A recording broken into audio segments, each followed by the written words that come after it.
Bax gördüyünüz bu Hadrut armuddur. Hadrut. Zəngilanı bir ay qədər gəzdik, bir dənəsini tapamadık. Bu da stadionun yanındadır. Bu deyə bax stadiondur. Zəngilanın stadionudur. Şəhərin stadionu tikinti işləri gedir. Uşaq bağçası tikirlər. Bir saatına uşaq bağçasının Ha. Ay sol denin də denin. Nə deyirəm? Baba Hadrut armuddur. Üstündə deməli 2 dənə idi. 2 dənə oldu. Biri də bax bu deyə üstündədir. Bax deyə. Deyə bax. Hadrut bir dənə bax qalan.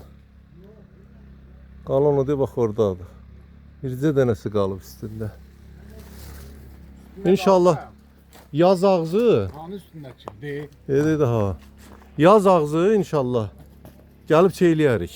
Nədir adı? Armud al, armud indidən armud əksən, yazda vurmaq olar. Yazda vurmaq olar. Bunu belə buraxmaq olmaz ya. Bunu gərək artırasan. Hadrut armud.